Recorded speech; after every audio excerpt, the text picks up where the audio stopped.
to roll in, but if you're here, this is the Washington County Board of Commissioners Town Hall on the needs of older adults. My name is Daniel Nava, and I am the Senior Staff Assistant to Chair Kathryn Harrington.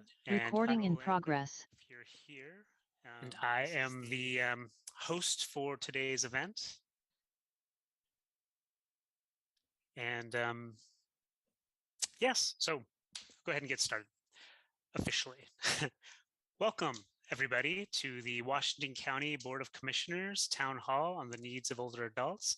Again, my name is Daniel Nava, and I am the Senior Staff Assistant to the Chair, Kathryn Harrington, and I will be your host this evening as we go through this, this informative presentation and take your questions.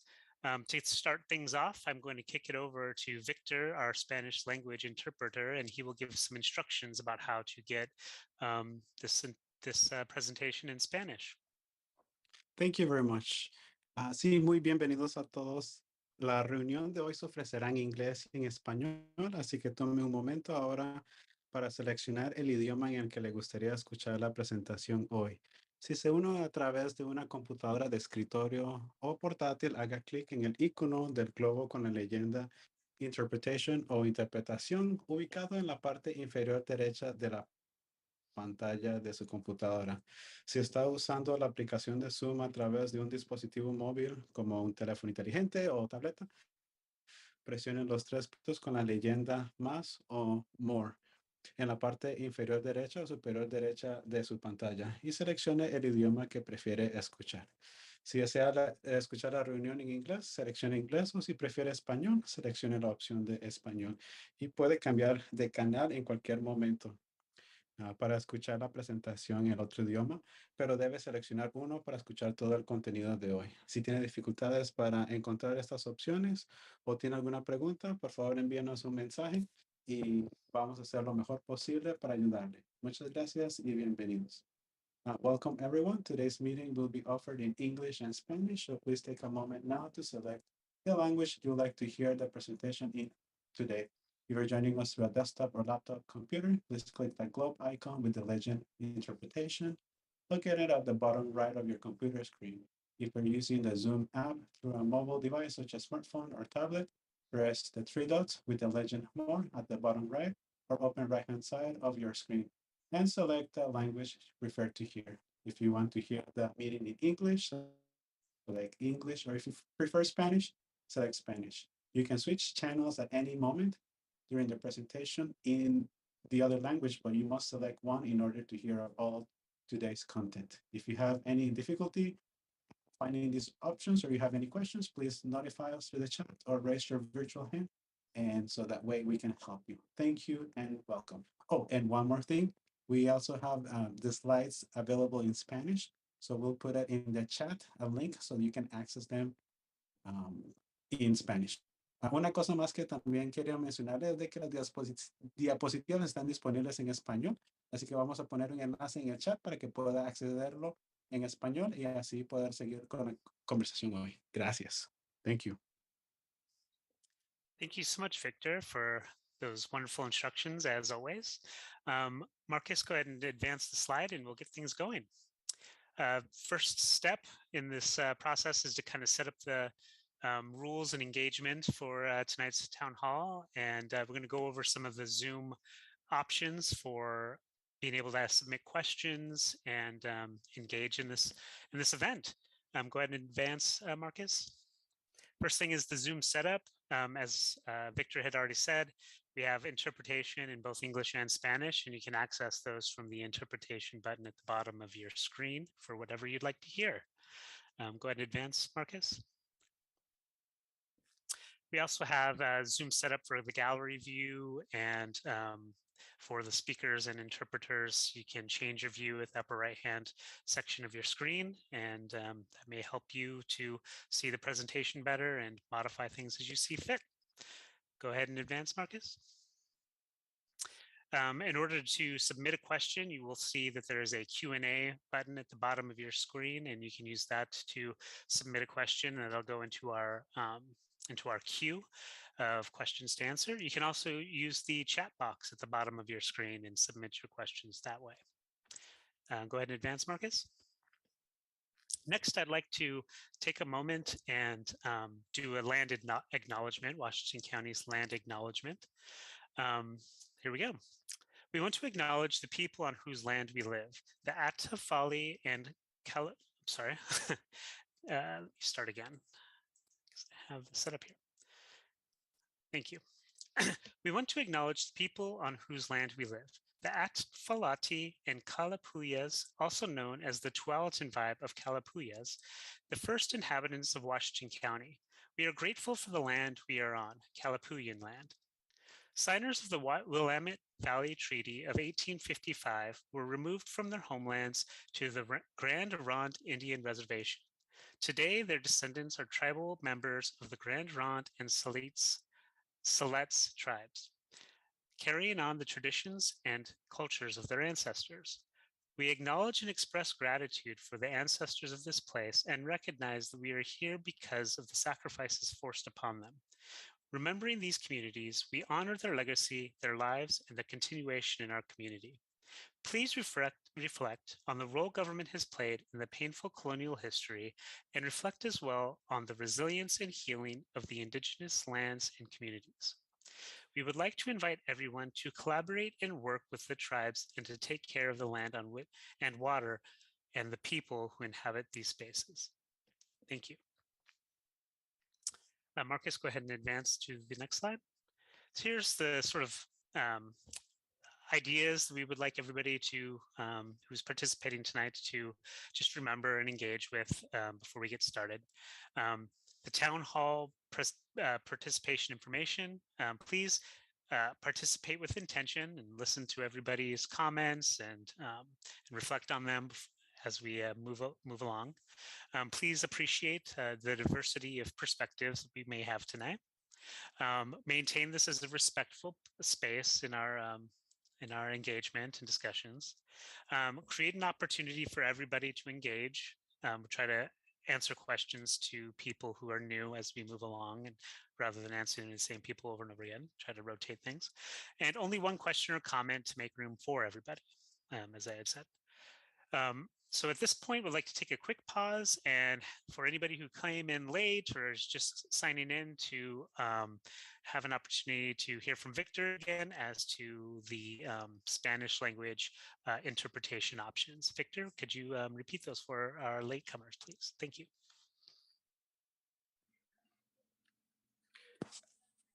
Sí, muy buenas tardes nuevamente a todos. Tenemos interpretación disponible en español, así que si se está uniendo por medio de un dispositivo móvil, un dispositivo de escritorio o portátil, en la parte de abajo va a haber un icono con la leyenda Interpretation o interpretación.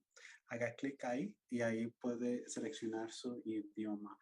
Si se está uniendo por medio de un dispositivo móvil como un teléfono inteligente o una tableta, presione los 3 puntos con la leyenda más o more en la parte inferior derecha o superior derecha de su pantalla y seleccione el idioma en el que prefiere escuchar. Si desea escuchar la reunión en inglés, seleccione inglés, o si prefiere español, seleccione español, y así puede cambiar de canal en cualquier momento para escuchar la presentación en el otro idioma. Pero debe seleccionar uno para escuchar todo el contenido de hoy.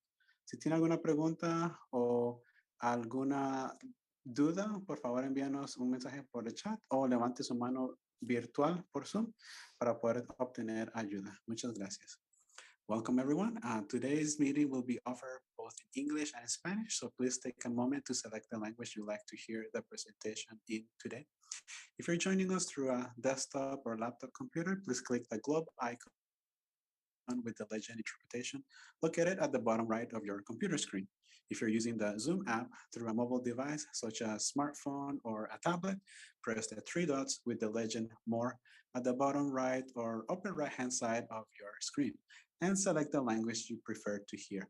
If you want to hear the meeting in English, please select English, or if you prefer Spanish, select Spanish.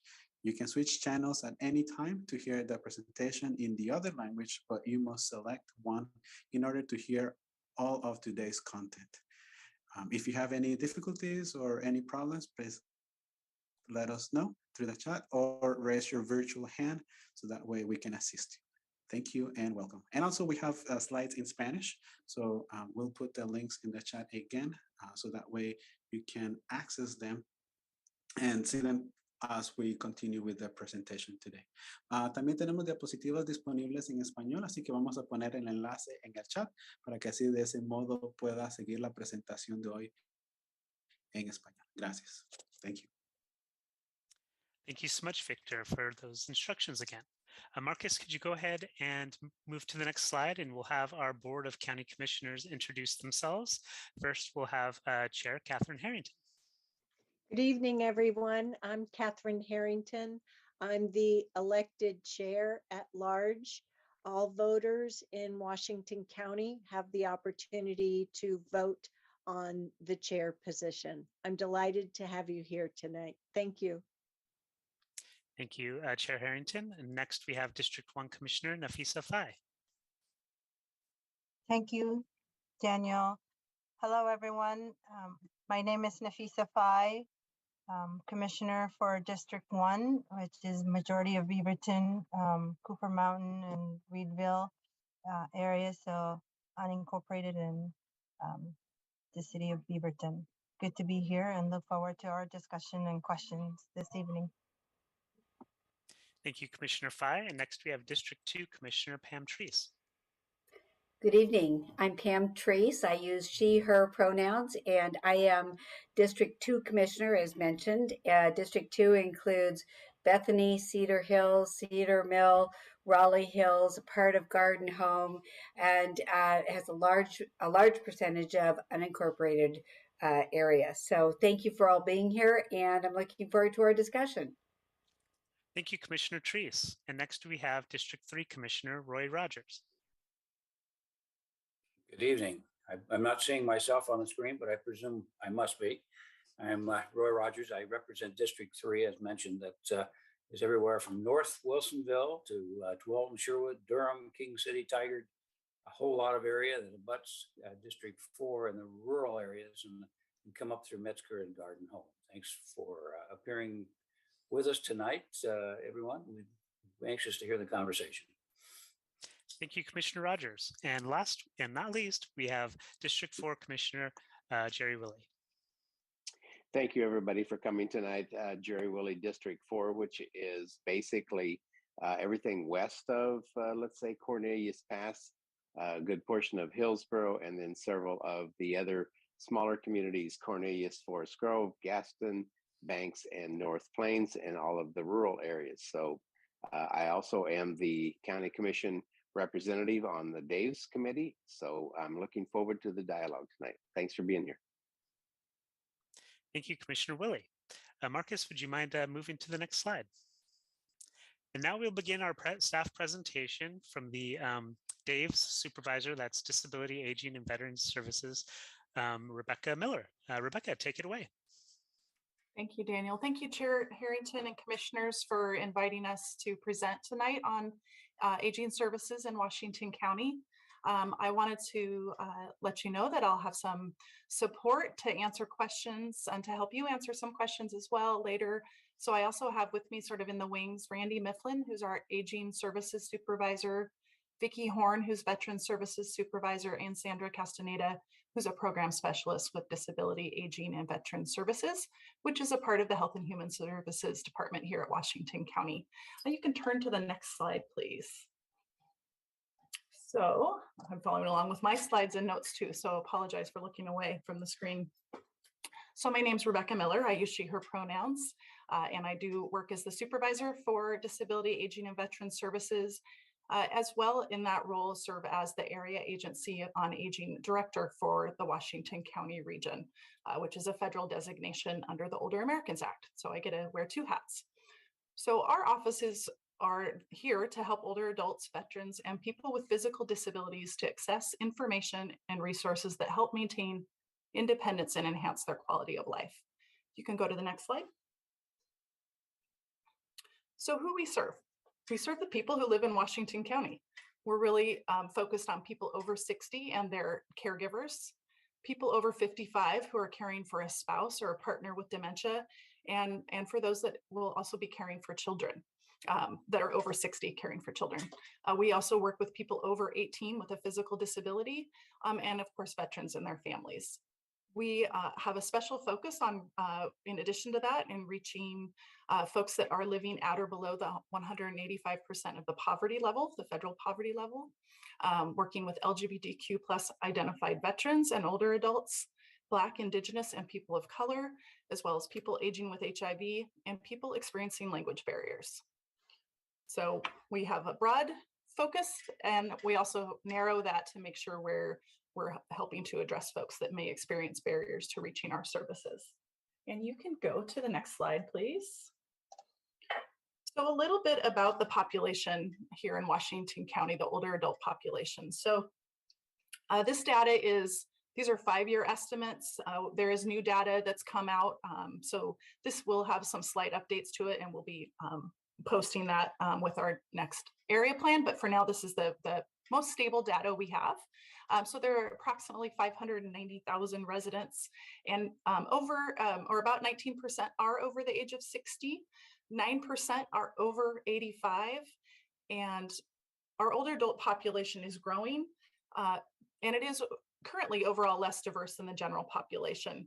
I want to draw your attention to the graphic on the right and just explain that. What you're looking at over there is, this is the percentage of growth. So it's not population, it's about how fast the population's growing. So if you look at the green, or the one on the numbers on the left, that is the rate of growth in the total population, and the blue column, or the ones on the right, is the rate of growth for the 65+ population. So you can see in the past decade, we've had a tremendous surge, and that will continue, and the population shifts that you see, those demographic shifts, will not end with the baby boomers. We will continue to be an older and more disabled population, because disability prevalence does increase as we age. So these services are vital to a growing segment of the population.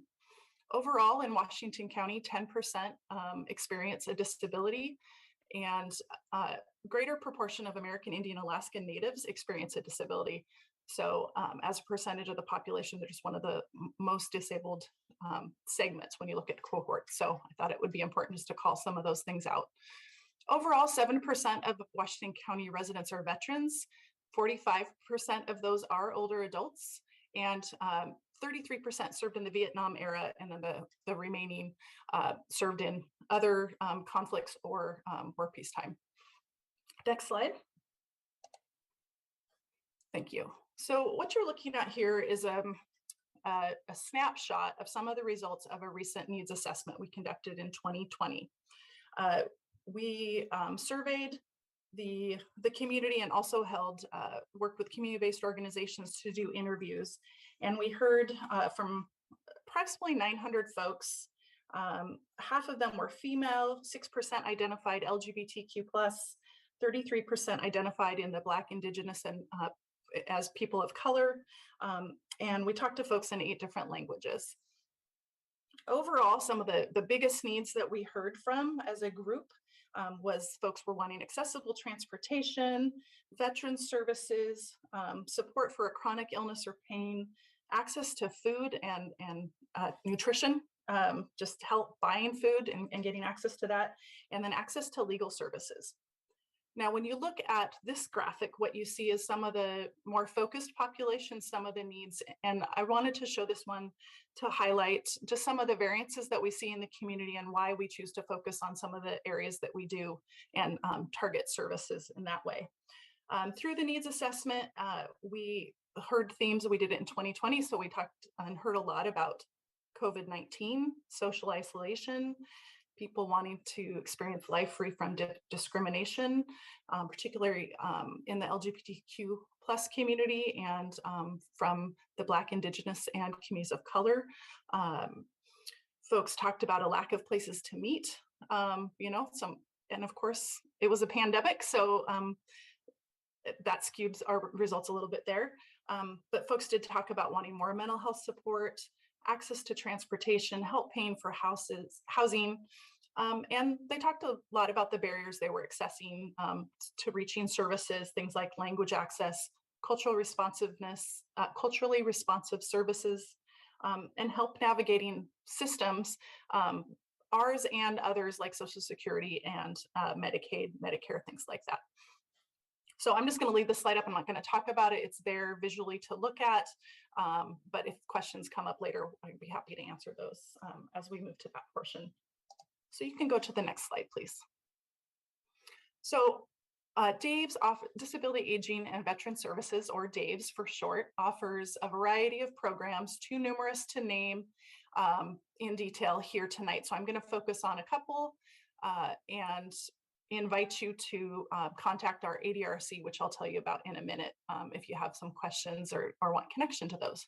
So some of the key programs are Veteran Services, information and referral, and that Aging and Disability Resource Connect, or ADRC I just mentioned. In-home services for aging well at home. So really helping people stay and age in place and thrive where they're at.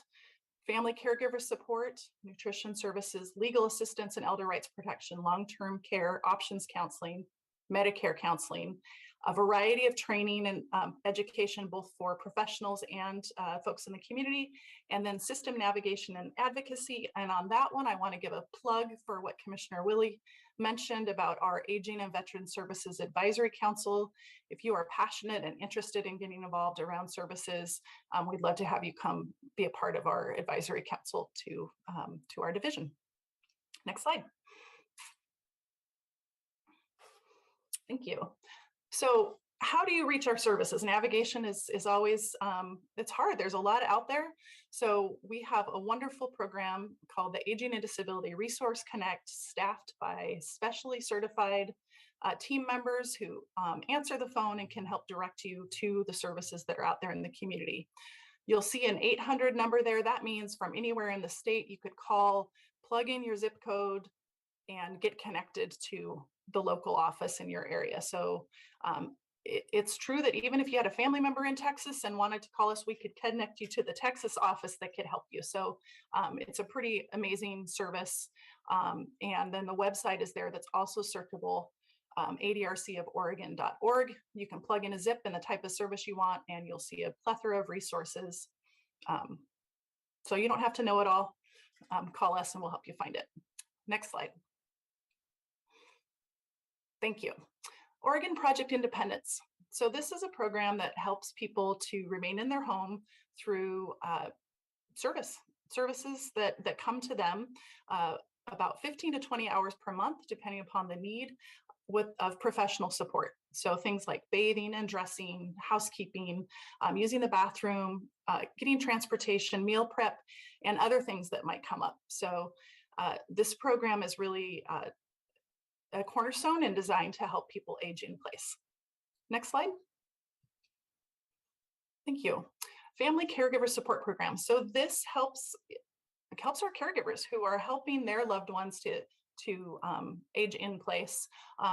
Or we might even be able to support caregivers who have a loved one that they're looking after that's in another town, because we know that the caregiver burden on older adults is significant. So we help through support groups, individual counseling, grief counseling. We provide training. We can help purchase durable medical equipment and offer respite care. And we also hold an annual Caregiver Conference, which is the picture you see there. We've changed the format due to the pandemic. So we offered online and a variety of programs over the course of November.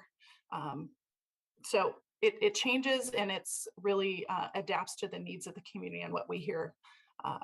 So that's a great opportunity to get connected to services if you're a caregiver providing support to a loved one.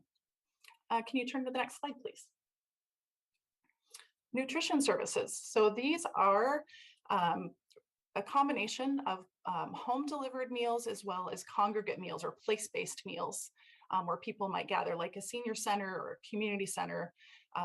We offer culturally specific meals, and then wherever we do and offer meals that we fund, we also are conducting risk assessments on people's nutrition and connecting them to other services.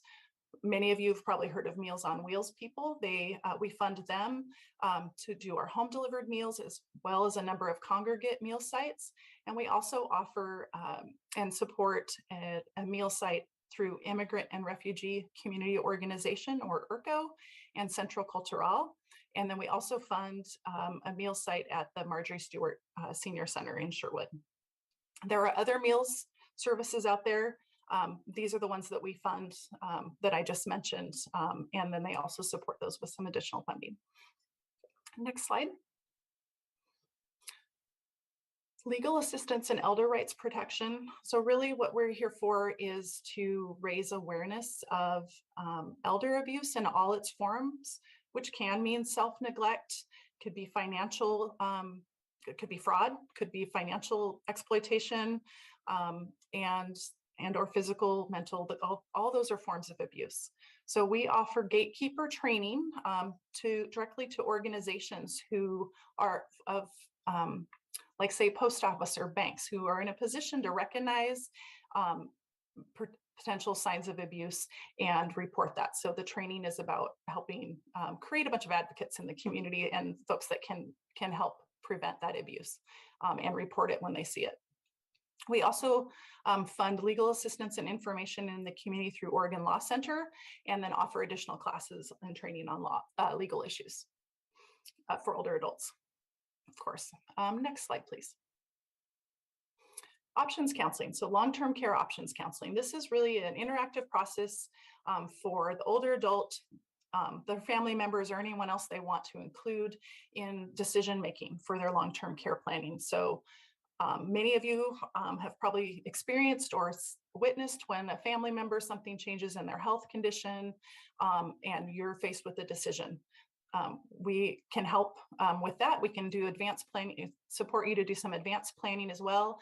Review what are your options, what do you need to think about when considering what the future looks like for where you want to age and live in the community.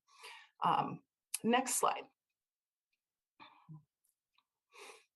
Medicare Counseling. This is a wonderful program delivered through volunteers that are just fabulous. They're very well trained and are deeply knowledgeable about Medicare and the various programs, and can help you sort through the sales from the different Medicare providers and figure out what really is going to work well for you, given your medical conditions, your the types of medicines you take, and what your personal needs are.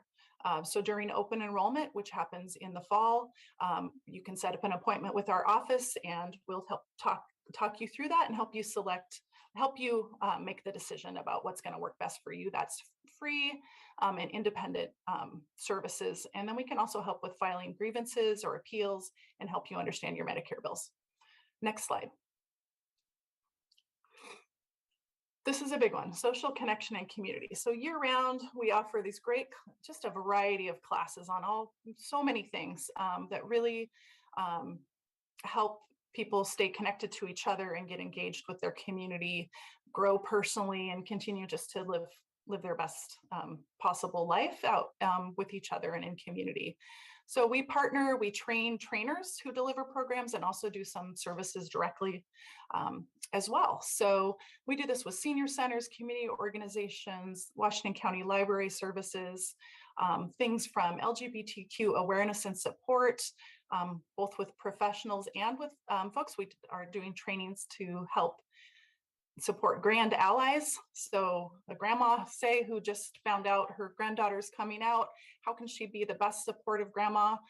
We're helping train older adults to do that, and also providing support for professionals who work with older adults themselves who identify in the LGBTQ+ community. We also provide things like suicide prevention, recreation. This picture you see here is Central Cultural, some elders there after doing a craft activity. We offer mindfulness, aging mastery, buried in treasure. And one of my favorites, or I guess it's two, is the Death Cafe and Age Cafe. These are conversations in the community that normalize death and aging, just things that are inevitable for all of us, and kind of taking the stigma and mystery out of them together. So next slide, please.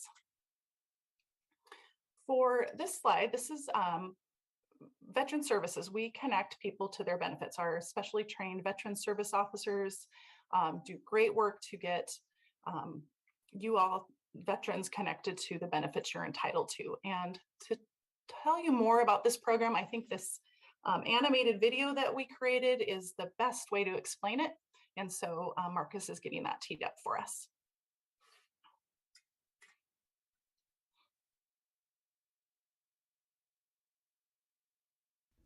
The effects of active service on a veteran can be long-lasting. Veterans may experience a wide variety of illnesses or injuries, from loud noises, repetitive use injuries, chronic health conditions, and difficulty reintegrating to civilian life. The Department of Veterans Affairs offers a variety of benefits to mitigate the impact of their service, but many veterans are unaware of benefits available. Washington County Disability, Aging, and Veteran Services is here for veterans looking for information and assistance about veteran benefits. Our goal is to assist Washington County veterans and their families get access to the benefits they are eligible for and learn about federal, state, and local programs that they can use as resources. Whether a veteran is just coming home from service and transitioning back into civilian life, or has lived with a service-connected disability for years, we can assist them in applying for compensation and provide information about other resources that may be useful to their specific situation. Calling our office will put a veteran in contact with one of our accredited Veteran Service Officers, or VSOs. Washington County VSOs are county employees that have received specific training in VA benefits and are recognized by the VA as a qualified representative of a veteran.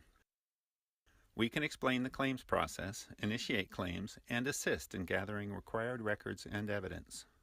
We are here to help submit the right information on the right forms to the VA. We also help ensure that veterans understand and feel comfortable and supported with the process, and know exactly what benefits they are eligible for and how to access them. Our job is to advocate for veterans in the face of the complex Veterans Affairs system.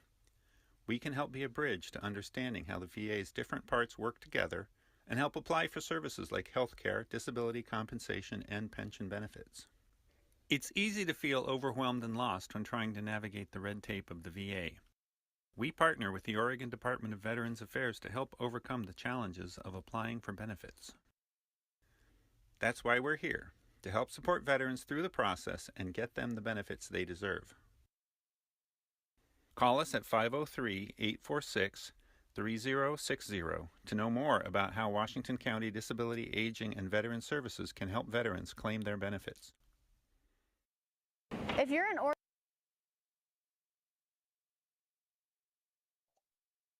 Thank you. We're going to move back. I think I just have one or two more slides before we move to the next segment. Thank you. So there are so many services out there, and we can be confusing, right? So we get a lot of questions, and there might even be some tonight that come up that really are not services that we directly provide. So our role is really to help connect the community and older adults and veterans to those other, to not only the ones we offer, but to other services and help navigate that. So I thought it was important to list some of the things that are very common questions we get that really we're going to refer out. So I thought I'd just hit on them just a little bit tonight. So disability services and programs. So we do, as I mentioned, provide a program called Oregon Project Independence that supports adults that are 18 and over with a physical disability. And then of course we connect veterans who have a service-connected disability. Beyond that, a lot of those services are going to be handled by probably a voc rehab office or another through our Medicaid partners. So just to give you an idea of kind of what we can offer there. Employment support, energy assistance, directly hiring caregivers. Those are things, again, that we can connect you with, but we don't provide directly. Same with housing, Medicaid long-term services and supports, just to make things confusing, sort of similar how we're not the VA, but we have veteran service officers. We offer long-term options counseling, but we're not Medicaid. So that is right next door, and their name is Aging and People with Disabilities. And our name is Disability, Aging, and Veteran Services. So you can imagine it gets a little confusing. So just to clarify that, Medicaid long-term services and supports is right next door, and they're the folks that have the foster homes and assisted living facilities, skilled nursing facilities, and help people connect to those benefits. Mental health services, senior centers, we certainly do programming in partnership with senior centers, but that is not something we operate directly. And then of course, we'll connect you to Social Security, VA, transportation if you need it, tax deferrals, things like that. So the services that the community told us that we don't provide that they most want access to is Medicaid and Social Security benefits, affordable housing, behavioral health, accessible housing, and estate planning. Those were the #1 things we heard in that needs assessment. So very common questions. And I think with that, I think the next slide I noticed may have gotten a little bit out of order. If you could go to the next slide. There you go. So this is the number again for any of our services that you're interested in or to connect to anything you heard about tonight. This will also be available on the slides, but this is the Aging and Disability Resource Connection. You can also, if you call into that line or the 846-3060, you can get connected to veterans or aging. And with that, I'll wrap up my presentation. Thank you so much for your time.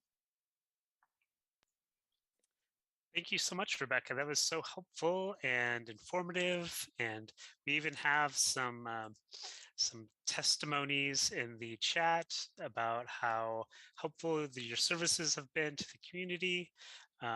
Thank you so much. This has been fantastic. Right now, as the slide we have on here shows, we're going to enter into our Q&A section of the evening. As a reminder, the Q&A format for tonight's Q&A is there's a button at the bottom left that just says Q&A, and you can click that and ask a question, and it will enter into our queue. You can also ask a question through the chat function, and we will answer that question there. So let me take a look here, and right now, I do not see any questions. Marcus, did I miss anything? Don't think so. Nope, I don't see anything at this point either. Okay, great. Well, you can always, oh, look here, Chair Harrington has a question. Thank you. I do have a question. Rebecca, on the slide connection to other providers, I wasn't listening fast enough. You talked about how you and your team are the Disability, Aging, and Veteran Services group, but there's another group that's aging something and something else. And is that within Washington? Well, first, what was that again? If you could help me run that by me again. And secondly, is that within Washington County or elsewhere? So thank you. Yeah, that's a great question. So it's Aging and People with Disabilities, or APD, which is a state program. And so it gets a little confusing because we're what's called, and I forgive me, we're a Type A area agency on aging, which means we handle the Older Americans Act programs and Oregon Project Independence, and the state handles the Medicaid programs, eligibility and whatnot. In Multnomah County, their offices are one. And so in different parts of Oregon, it looks a little different. So if you're a consumer coming in from a different county, it might look different here than it does if you came from Multnomah County or Lane County. But if I understand it correctly, the important thing is that I reach out and talk to the folks at the Aging and Disability Resource Connection, and they'll help me out. So I don't have to remember that necessarily.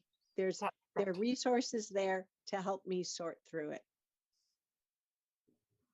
Thank you. You bet. Okay, we do have a question in the chat. How do older adults who are emotionally or mentally disabled use the DAVES programs? And maybe this one would be a Rebecca's team question, as it's pretty specific to your group. Yeah, I can start, and if anybody on my team wants to jump in. So the way our programs are funded and the way our systems work, it's really about what's the primary driver of why someone's seeking services. So if they're an older adult who's experiencing cognitive decline related to dementia, they would be appropriate for our services. If there's someone who has a developmental disability as their primary condition, then they're going to be served by intellectual and developmental disabilities, potentially through Washington County. So it depends is the answer, but really our focus is on older adults and the 18 plus people with physical disabilities. Excellent.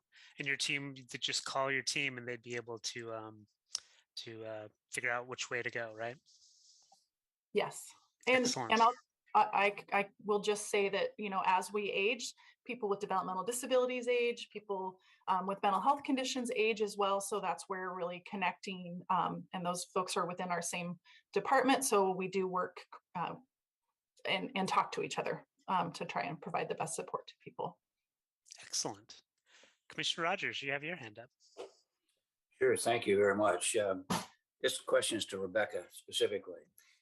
Many years ago, and when I say that, it's been at least 20 years ago, when I and a few members of the former board sat down to look at our future as a county and try to project what might happen.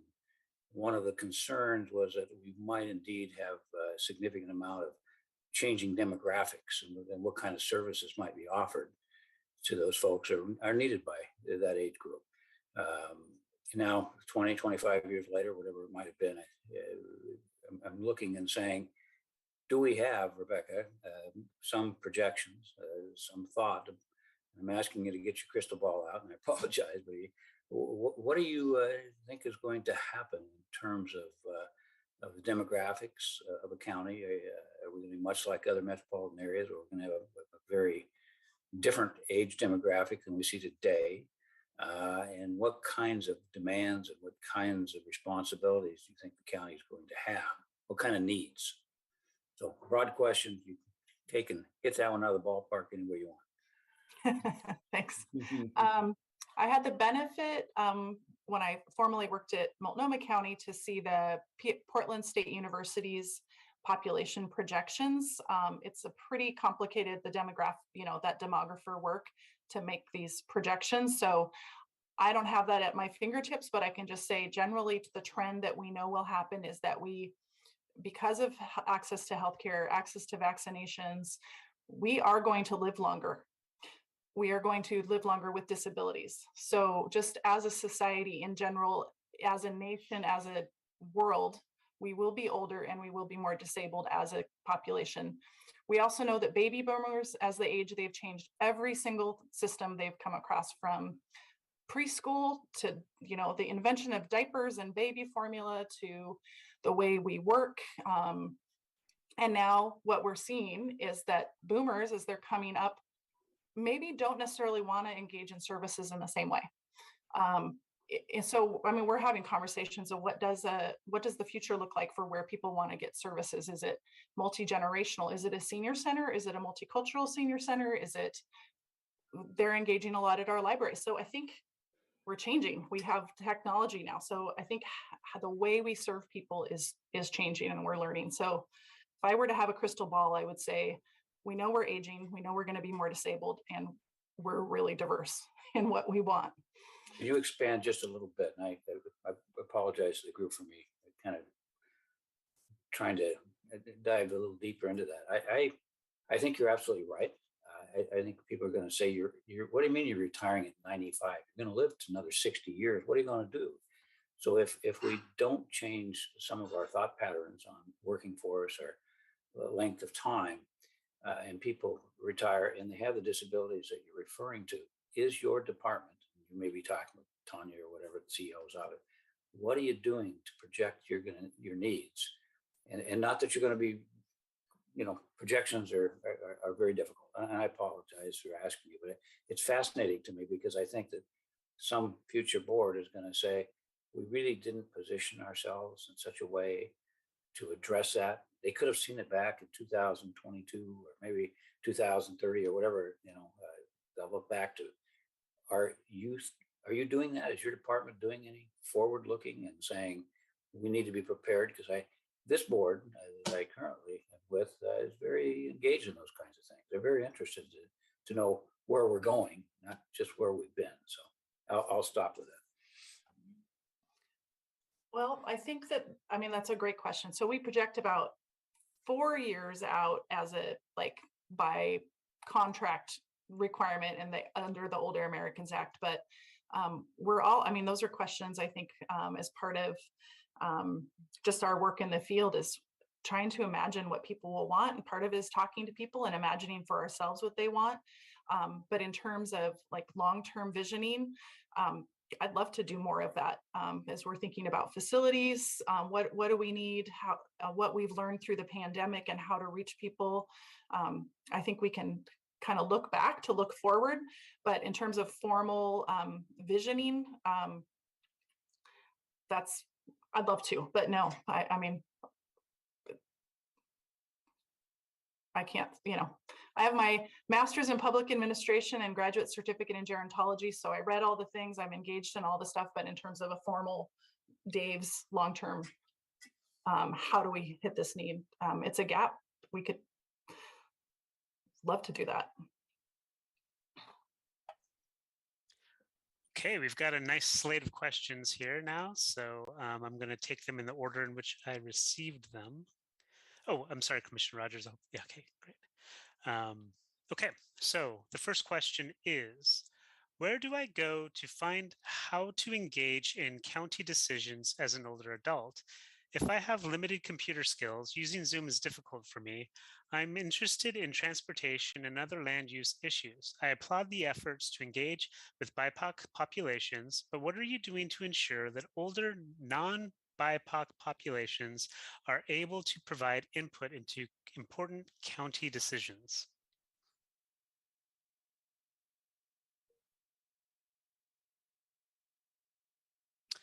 Does one of the commissioners want to try a stab at that on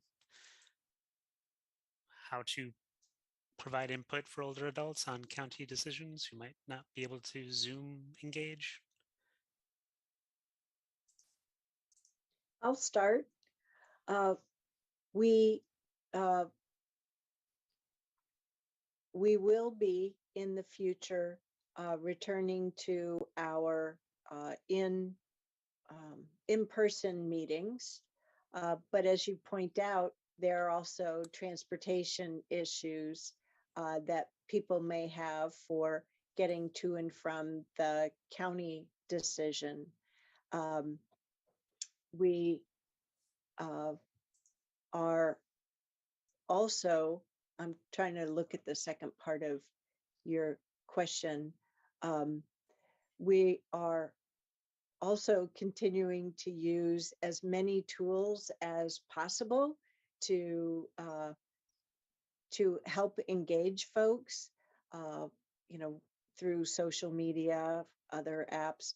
But more importantly, I think, is that we have changed our community engagement models so that we are doing this work, especially co-creation work, through our community partners, especially with our Leading with Race and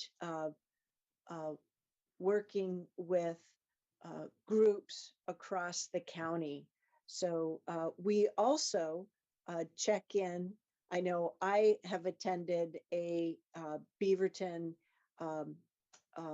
Aging and Older Adults committee, and Rebecca Miller is there pretty regularly. She's a known quantity with that group. So we have a lot of cross-fertilization that goes on as well.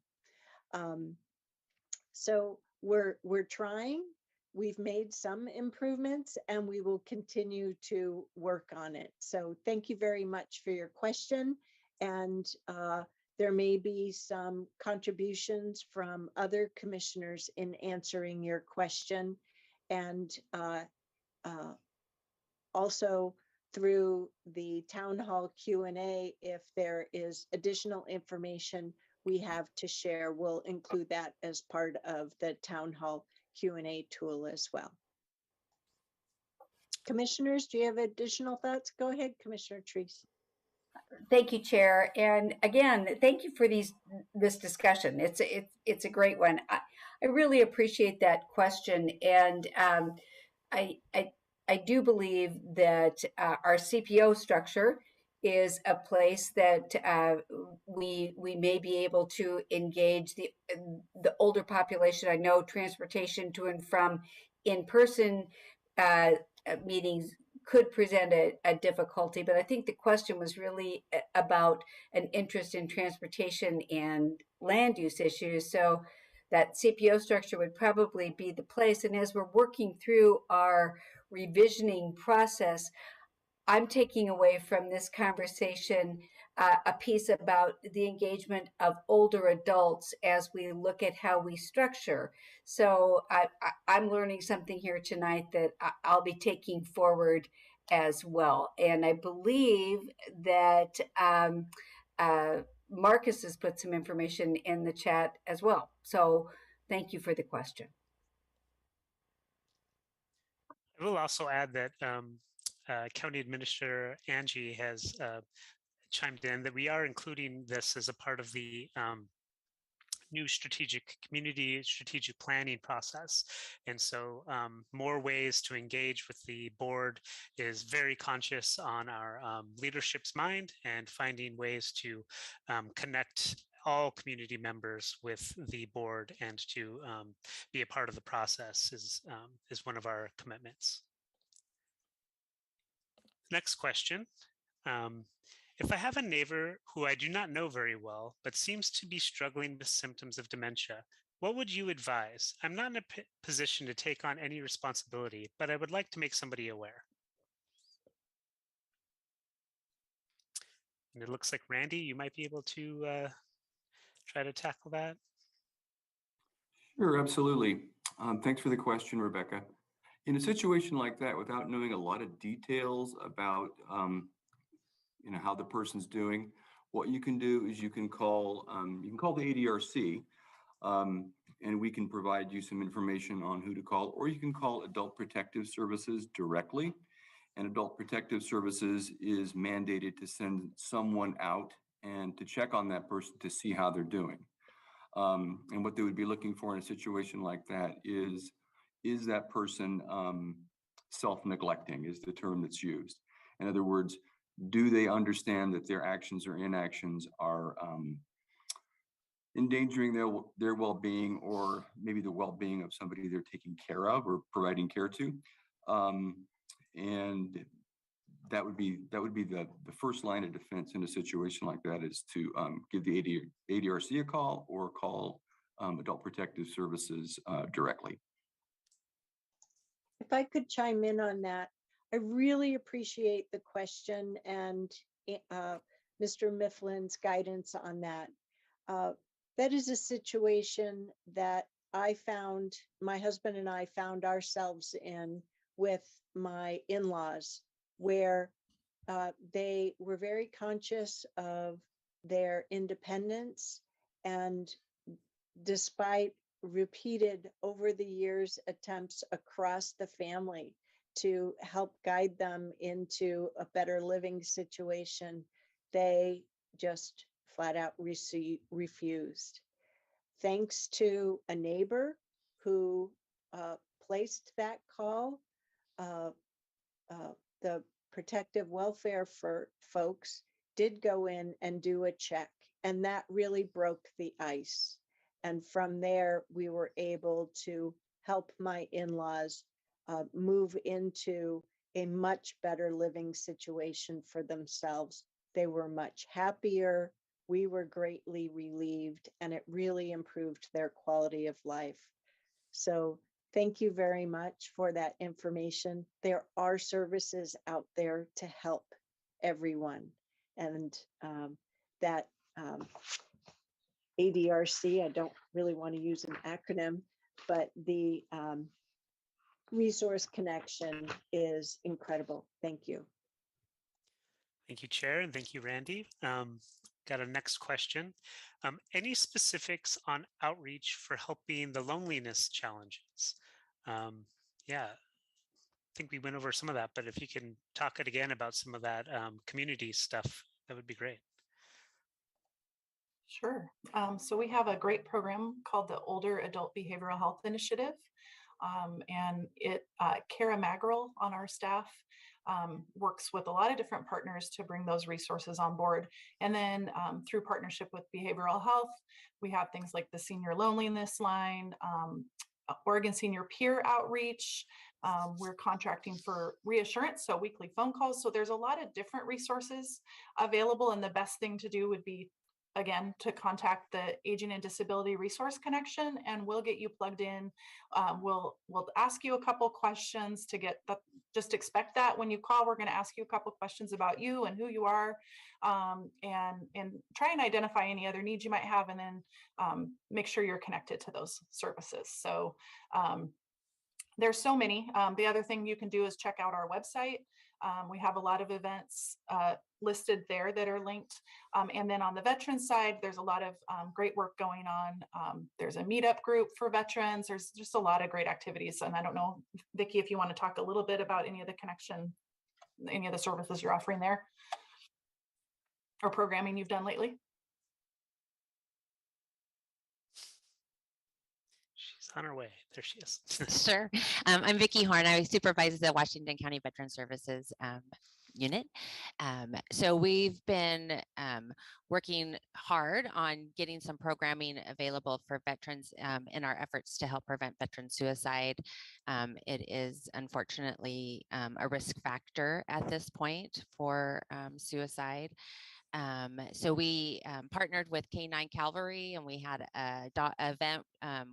It's a group that helps veterans train their dogs to be their service dogs. So we partnered with them and had an event, had the cutest Chihuahua show up that I've ever seen. It fetched and everything. And so doing that, we hosted a movie night. We did our LGBTQ+ storytelling event, which is available on our YouTube channel if anyone's interested in watching. It was very informative. Being a veteran that served during Don't Ask, Don't Tell, it was great for me to get kind of a different perspective of a policy that at the time I thought was like groundbreaking, and in reality it was just more discrimination and a really hurtful policy. So just interesting things going on. We started a meetup site. So this, in the coming year, we hope to host many events for our veterans to connect in the community. I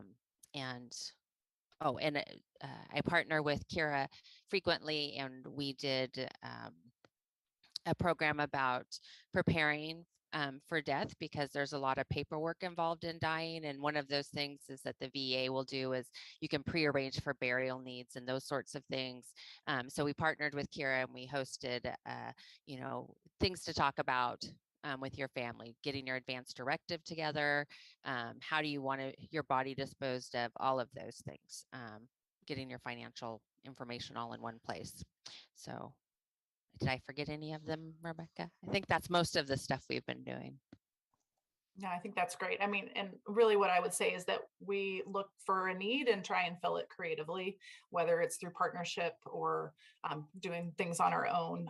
We just recently funded recreation for the first time. We had it in our budget, but due to COVID, we couldn't fund it. But really recreation services through the Community Health Improvement Plan, through our CHIP plan. So that's a collaborative county effort, distributing mini grants basically to community-based organizations to deliver really cool programming and bring community members together, doing social things and just connecting with one another. So that's budgeted in our next fiscal year as well. So that'll be going out shortly as well. Excellent. All right, let's move on to the next question then. As chair of the Beaverton Committee on Aging, how do we inform our board members of how to collaborate with you?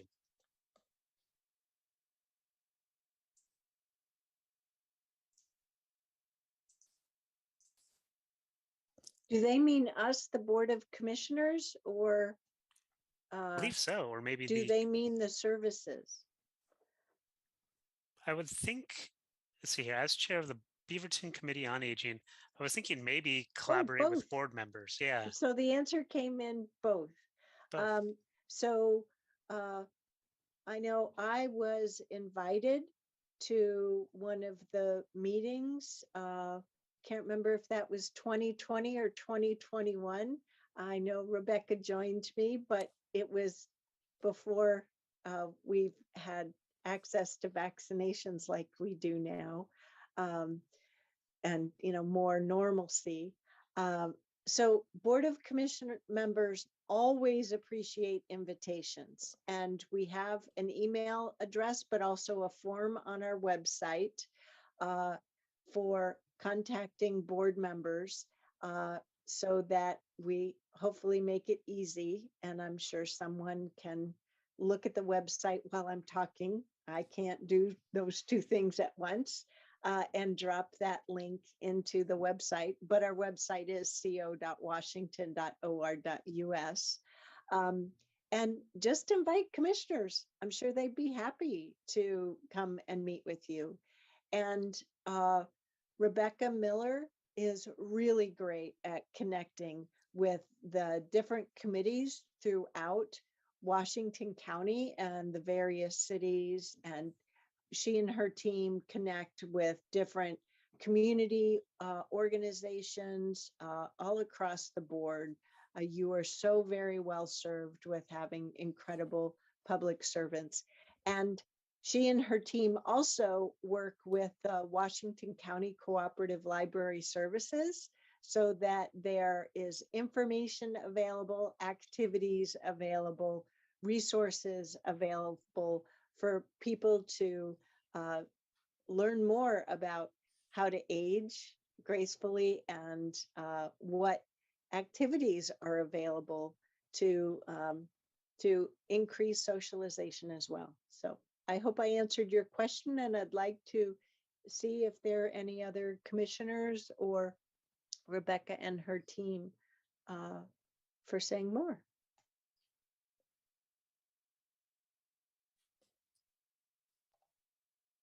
Commissioner Willey, would you like to, do you want to talk about AFSAC? I can. Yeah, well, why don't you go ahead? You certainly could give a more in-depth overview of that. So I'm going to defer to you right now. Okay. Thank you. So yeah, we have our Aging and Veteran Services Advisory Council, and I know there's the Beaverton Committee on Aging, and there's other groups that are around in the Washington County area. So it's definitely a question of mine is how we do coordinate. We have volunteers. Maybe we could talk about how we connect our volunteers. I've met with some of the members of the Committee on Aging in the past. But I think there's opportunities for us to cross-pollinate a little bit on our services. And Kara, I know, has presented to that committee several times. So same thing what Chair Harrington was saying, is send an invite out if there's a topic you'd like to hear about, or a place you'd want to go more in depth. Please send an invite, and we'd love to be there, and we'd love you to attend ours. So let's chat. Lots of opportunities for collaboration, it sounds. All right, on to the next question. Unless somebody else wanted to speak on this. All right. What vision is there for promoting intergenerational programming? I think that's a great question.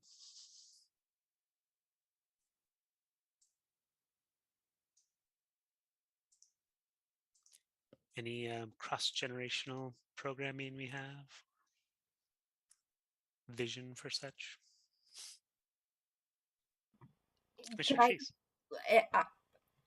First of all, I'm not going to answer the question, but I'm going to give it a little bit more color, and I'm thinking, and I'm not sure if this is what the question is, but I'm thinking about my relationship with my mother, and how getting services to her was something that we both learned together how to do, and how to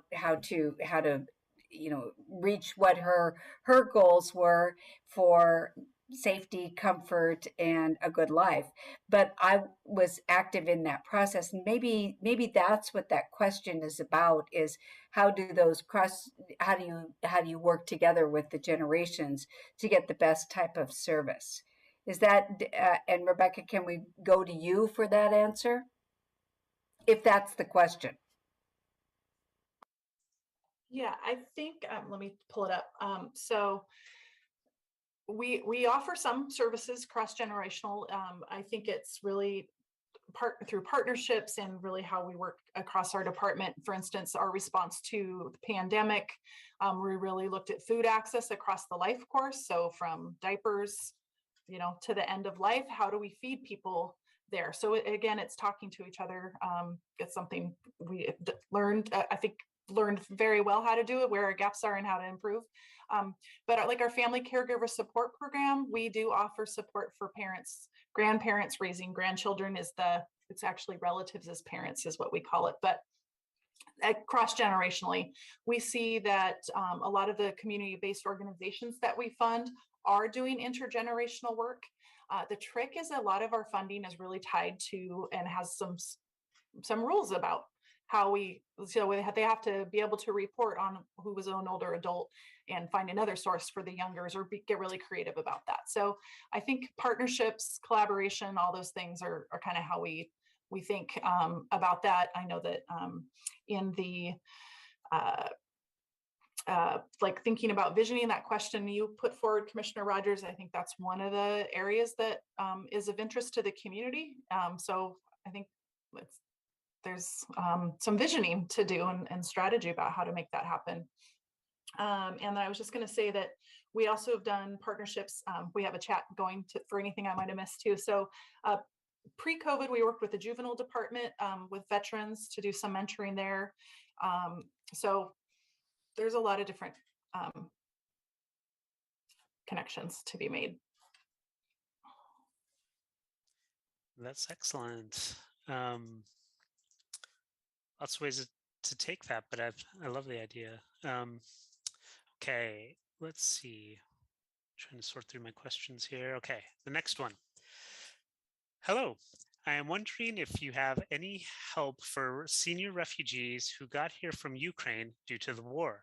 Maybe a housing facility for them to share with similar like people so they don't feel isolated and have a little bit of independence. It's temporary help since they're only here for a couple years. Is there any advice you have in that area?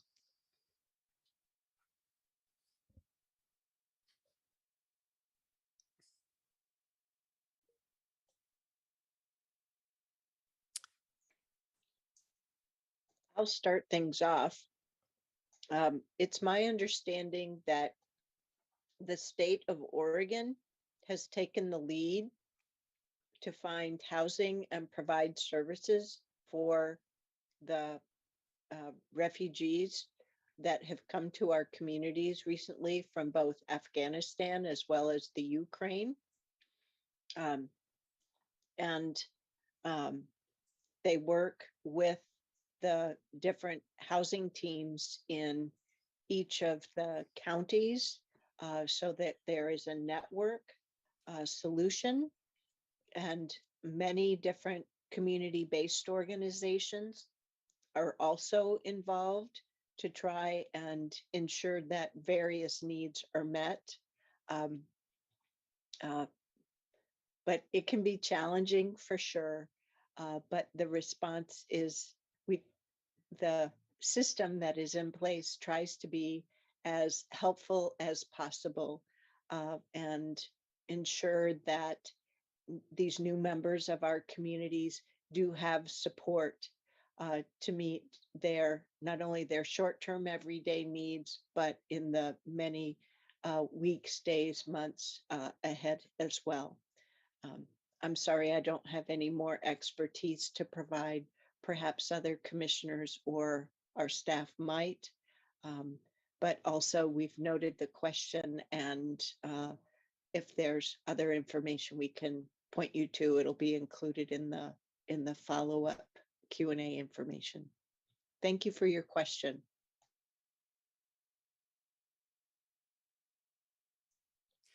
Thank you, Chair Harrington. That was, I think, best answer we can get on that. It's fantastic. If the staff has anything to add, just let me know. Otherwise, I will move on to the next question. I would just add that not housing services, but the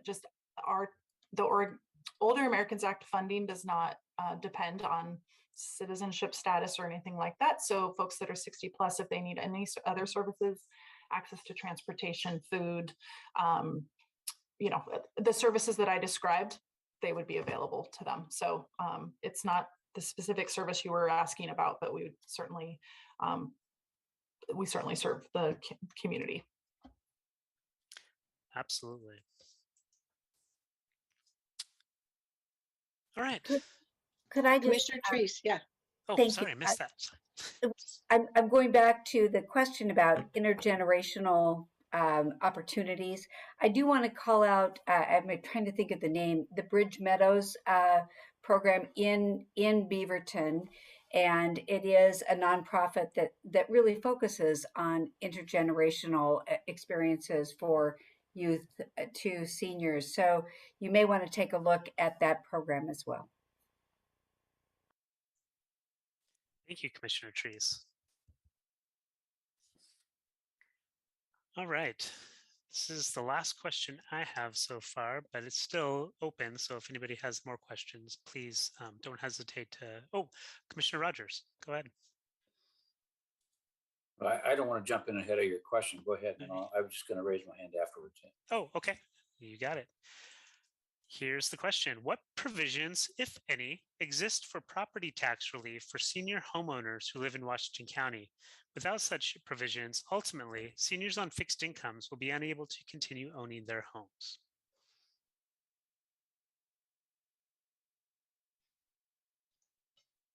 So there are programs that help seniors defer their property tax payments, and our assessment and taxation service works with the other social service teams within the agency. I'll see if Rebecca might know what services folks can ask for via the website or by the phone or whatever, and go from there. So yes, we know, and as Rebecca has tried to let all of us know, we're living longer often than we ever planned for, and so there is need in the community. So other commissioners and Rebecca, please don't hesitate to chime in. I think Randy, did you want to add? Oops, go ahead, Rebecca. Yeah, I was just going to ask Randy. Thanks. Yes, got it. Randy's it. Sure.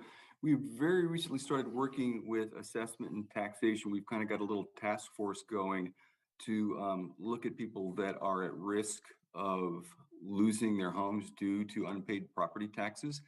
And it's a great little group because we just problem solve on benefits that they may be available to them and other resources in the community that might help them get those taxes paid. But we just started that 2 months ago, so it's pretty new, but it's a good resource that's we're just kicking up.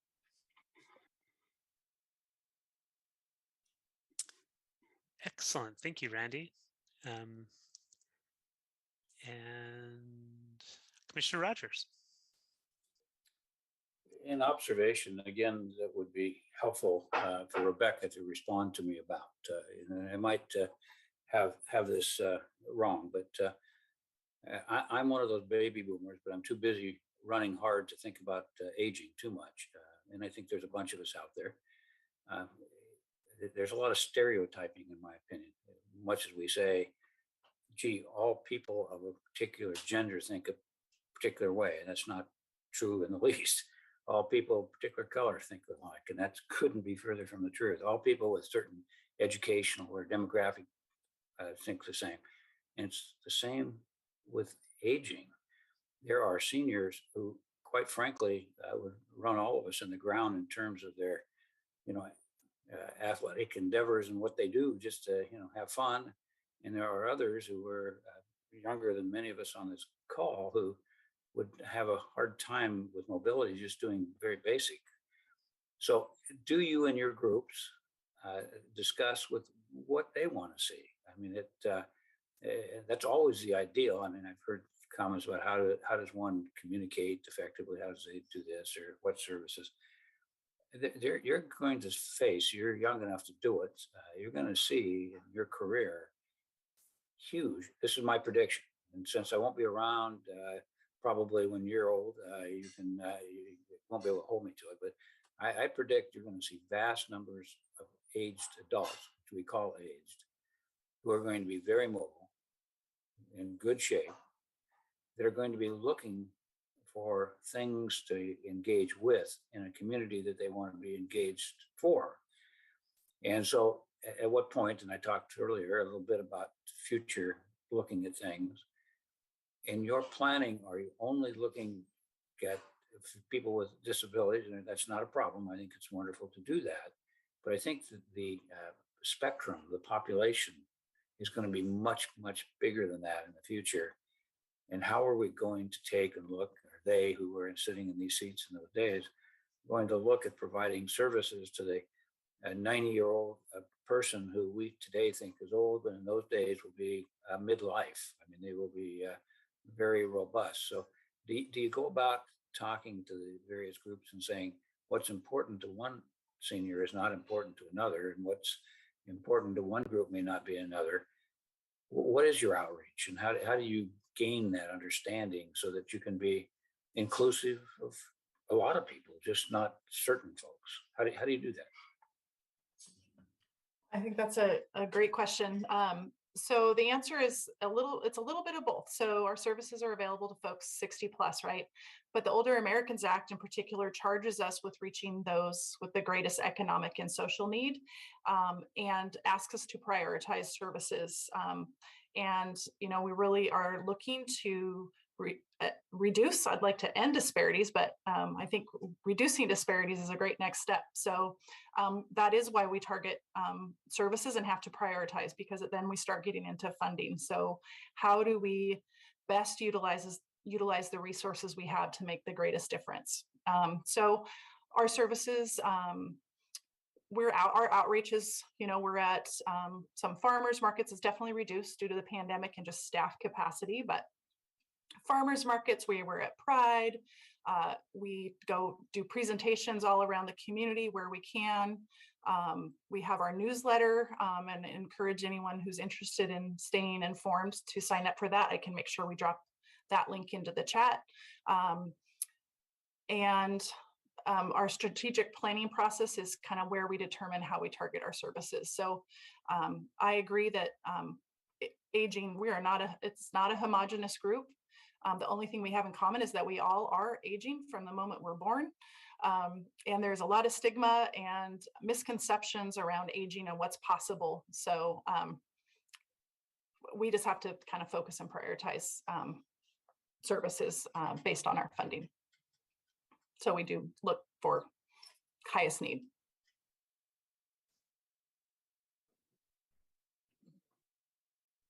Danielle, may I jump in and ask? Absolutely. Go ahead, Commissioner Fye.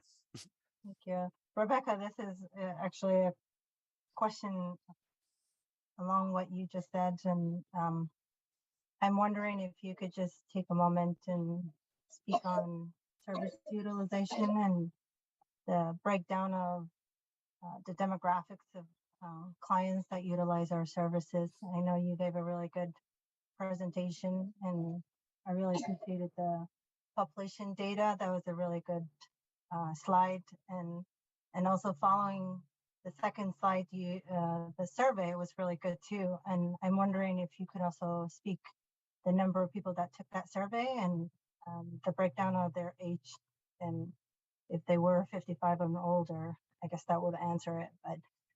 But before that, I would like to start with the previous slide, the one just right before this, and just walk us through the utilization of services and how this aligns with the equity goals for this program? Oh, I have a beautiful answer, but it's going to be, I can have a better answer for you in September, because we're in the process of writing our service equity plan as part of our contract with the state of Oregon. And what we're finding is we kind of knew this going into it, is our databases that we are required to use for all our different funding sources, they're disparate and they're very hard to pull data out of. So once we put it in, it's hard to get out. And the quality of the data that we have isn't great. So the answer to this question is hard for me to answer in a one touch, which I wish I could, but we do have, we are gathering our service utilization data. What we report has been fairly aggregated, so we're trying to dive in and tease that out. And we are writing a service equity plan and forming a service equity steering committee for our services that will start in September. And I'd love to share those results with the group of folks that are participating today, and with you, Commissioner Fye. I'm happy to share more. I would say that it sort of depends on the service. And to give you an answer that's super solid, I don't have within my tool belt at this point the tools I need to pull that out and give you a great response, unfortunately. I think you're working on it. It's a good response too, Rebecca, yeah. And look forward to September, what you produced. And what about the second slide around the number of people that took the survey and the breakdown of how yes. do they manage? I do have that in detail. It's on some other slides, so I'd like to get back to you on that, but I can tell you that we really heard from a much more diverse group than we had the previous 4 years. So, and I think we'll just get better and better over time. But I do have that broken down as detailed as the real D data. So really, really quite small disaggregated data that I can share. I just don't have it easily at my fingertips, or in a way, if I presented it, I think it wouldn't have meaning. But it was a diverse group that we heard from, 33% from Black, Indigenous, and from communities of color. And 1 and 2 of the folks that responded were female, whereas before it was 2 and 3 that were female. So more males participated this time. We captured whether or not they had a disability. So we have all that, and I can share that. And then one last question, and then Daniel, I'll stop. I don't mean to just spew all my questions at once, but since you're going to work on pulling that data, I'll be interested to know if you have any data of the veterans that we service, the clients that we provide services to, how many of them are reporting status homelessness? If you could get that.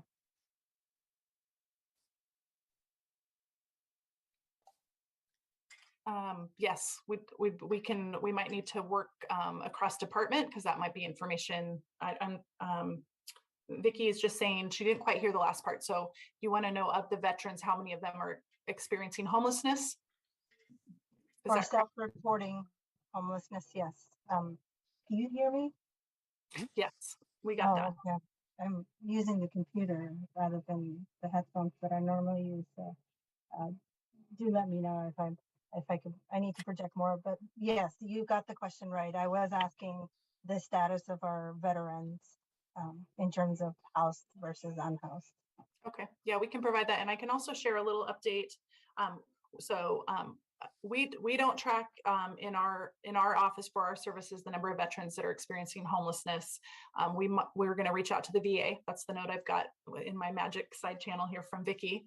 But housing department might have that. So again, we can get back to you. But I can share that we have a staff member named Yvette Potter who really helps folks that come in our door that are experiencing homeless navigate that. And as of this month, through supportive housing services funding, we have invited Open Door Housing Works into our office, and they're in our office Monday and Tuesday to help veterans and older adults navigate housing resources. So really trying to put those things in place and have all our systems work well together to address that need.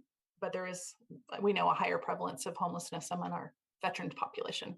Thanks for the question. I'll stop right there, Danielle, and give somebody else the mic.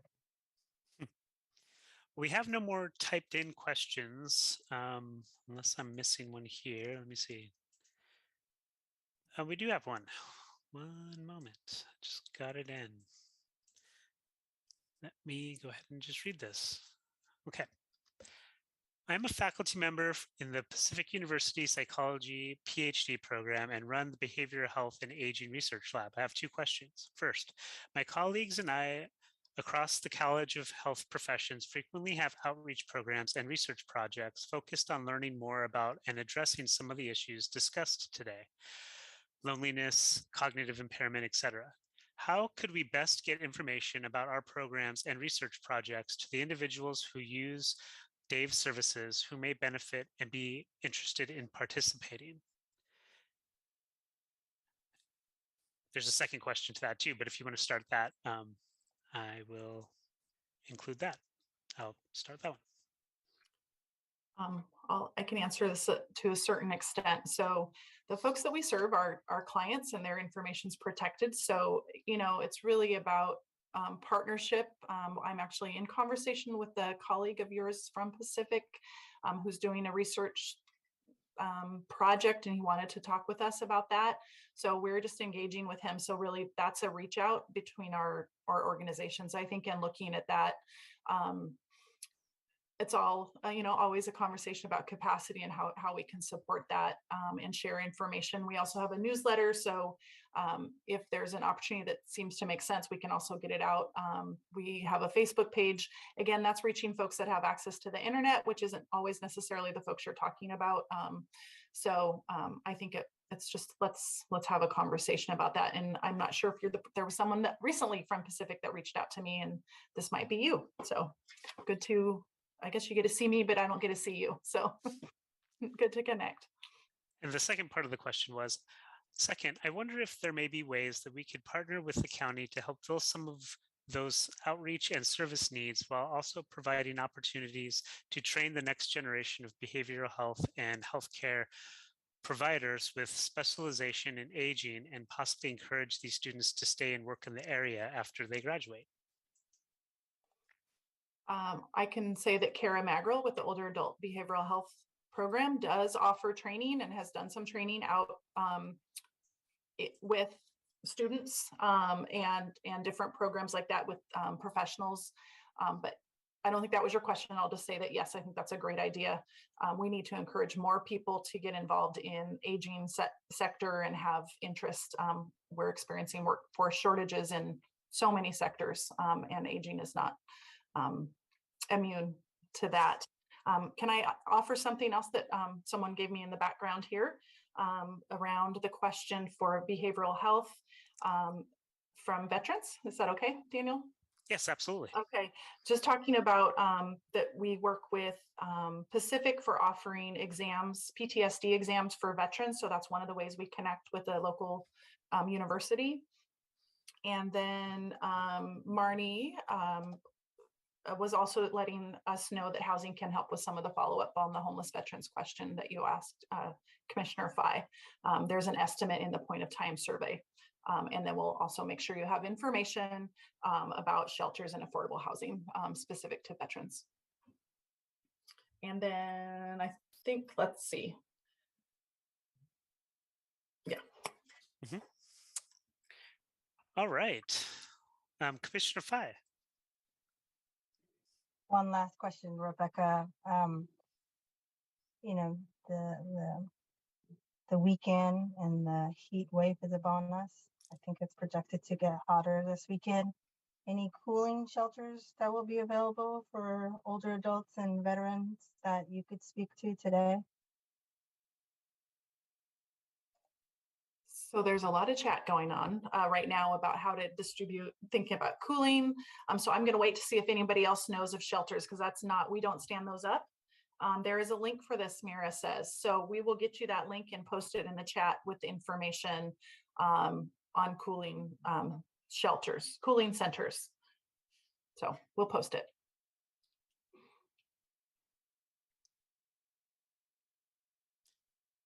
Okay, I have nothing else in the question queue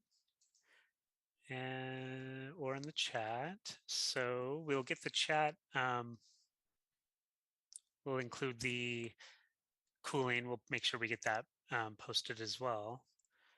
And so let me make sure. I might actually be able to throw that on there.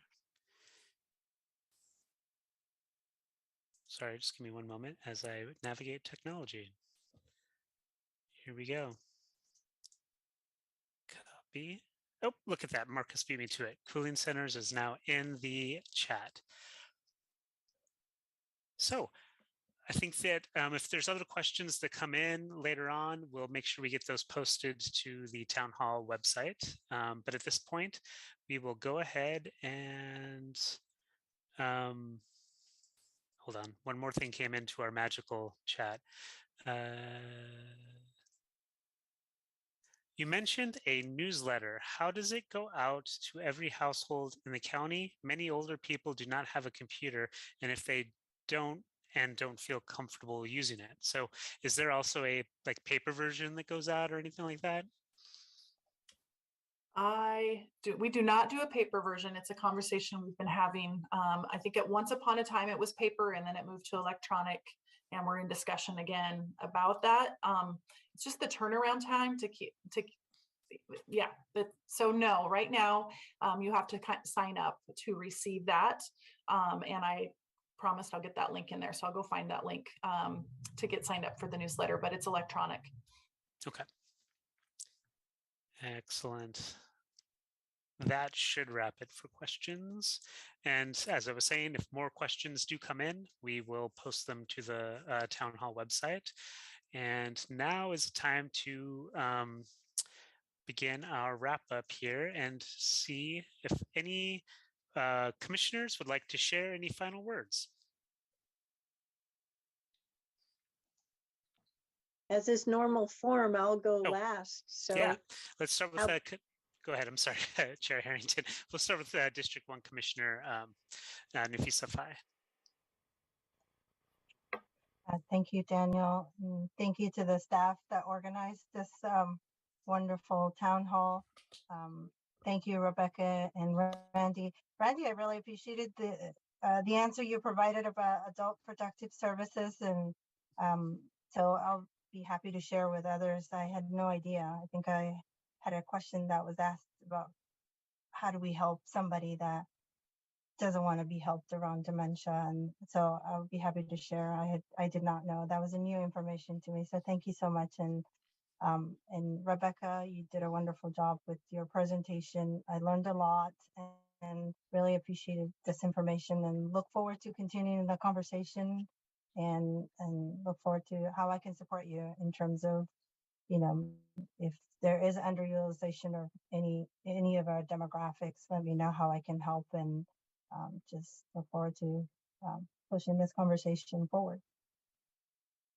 Thank you, Commissioner Fai, and District 2 Commissioner Treece. Thank you, Daniel. And by the way, you've done a great job tonight. I appreciate it. And thanks to the staff and everybody who pulled this together. Rebecca, you and your team really have provided great information. And I know some of our questions from both the commission and from the audience have really been difficult questions to answer. And we're all having to kind of scramble to find answers. But that's what I love about these town halls, is that we're coming together, we're sharing questions, we're sharing resources, and we're sharing the fact that we may not know, but we will get back and come up with good answers. So I think this is the type of community interaction that I really look forward to and appreciate so much. So again, thank you for the work that you've done to pull the information forward in your presentation. Thank you to our audience, and thank you to all of the staff. Thank you, Commissioner Treece. District 3 Commissioner Rogers. Well, and Nafisa and Pam did a very good job of summarizing. It's hard to follow when they have been articulate in their comments. The only thing that I would add, beyond congratulations to everyone for attending, and Daniel, nice job of moderating, is that it's a little scary to think that this is probably going to be one of the major issues that this county faces in the future. If it holds true like other cities and areas have done, if you have large populations who are aging, you're going to have to come to that realization and carve out some resources. And so the sooner we start looking at that, the sooner we start projecting what that might be. And I know Rebecca's just chomping at the bit to do some planning. Everybody likes to do that, but I think it's very telling to me that this board, who is up for a lot of challenges, and I think future boards will be too, this is going to be a major issue on their plate. So thank you. Thank you, Commissioner Rogers. And District 4 Commissioner Willey. Yeah, well, you're exactly correct, Roy. This is not a place where you want to back cleanup because everything's been said. But I think from my standpoint, you're exactly on point about that our numbers are going to increase, that are going to need these kinds of services. I can tell you that working with this group as the representative on DAVs has been really enlightening for me because there's a lot to learn, but they're really, really committed to providing services and be creative and innovative in how we provide those services. And the number of services are going to definitely increase. I think to go back to one of the questions that was asked about how can we help our immigrants who are coming in specifically from, excuse me, Ukraine. I know that the churches have really stepped up their participation in this. Specifically, I attend Beaverton Foursquare. They have a group that works and provides clothing and food and certainly services as well. And so I would encourage that if you are in need of those services, please reach out to some of the certainly the local churches in our county, and they will, I think, point you in certain directions. And the communication part of it is, you know, we really try as a county and as a commission to provide access to us. And I think we do a good job of that. But then there are those, as was pointed out in the question, that technology is a barrier to that. So I would encourage you to please reach out to any of us commissioners, certainly an email if you have access to email. If you do not, please make a phone call. We have staff who follow up on those every week. The commissioners all get a report on Friday on all of those communications, and we are certainly all willing to spend some time helping with those folks, either with the old-fashioned telephone call or whatever else communication that we could do to help them. So great job, Rebecca, you and your team tonight. As usual, you handled all of these things as well as you could. And like Pam said, we kind of threw some curveballs at you, and you still provided the answers and certainly provided assistance that if we don't have the answers right now, we'll get you the answers. So thank you and your team for doing this tonight. Thank you, Commissioner Willey. And now Chair Harrington. I want to thank our community for joining us tonight. We don't have necessarily set topics or a playbook for these community town halls with the commissioners, but we have awesome staff who are here to help us do our work, but also in service to you in our community. As Rebecca mentioned, we're all on a journey of aging, and adulting takes decades. We are each adults for decades and decades, and along the way, our needs change. One of the things that I've learned through my personal history with my family is that there are resources to help. And that's one of the messages that we've tried to ensure you have heard tonight and are through tonight's program, that you have a higher level of familiarity and comfort with the resources that are available. So please don't hesitate to reach out. Help is there. And each of us are members of a community, sometimes whether we realize it or not. We are aging and we need to look out for ourselves, but also our families, our friends, and our neighbors, and get through the process of living together. I am really grateful for all of the community members who joined us on this process of discovery this evening. I know one of the resources that I will be looking into more are the resources available through our libraries as well. So thank you to the team for mentioning that tonight. There are resources to look into. Once again, thank you everyone for joining us this evening. Thank you to our staff who help make these town halls possible. And thank you for our subject matter experts, not only for this evening, but for your exemplary public service each and every day for the benefit of everyone who calls Washington County home. Thank you so much. Oh, and one thing I did forget to say in my thank yous, I want to also thank Commissioner Treece. She and I were meeting probably 4 months or so ago, and we were batting around ideas for what might be the themes for future Board of Commissioner town halls. And thanks to that conversation, she and I carried this topic forward, checked in with our colleagues. So here's an invitation to you, community members. Don't hesitate to contribute your ideas for what kind of topics you would like to learn more about and have the opportunity for this informal dialogue with us. It's helpful to all of us. And I know that I and every member of my colleagues, the 5 members of the board, we all appreciate this. Thank you so much. Thank you, Chair Harrington. That is it for today's town hall from the Washington County Board of Commissioners. This will be available on YouTube. So if you know people who would benefit from watching this, don't hesitate to share it there. And good night and thank you.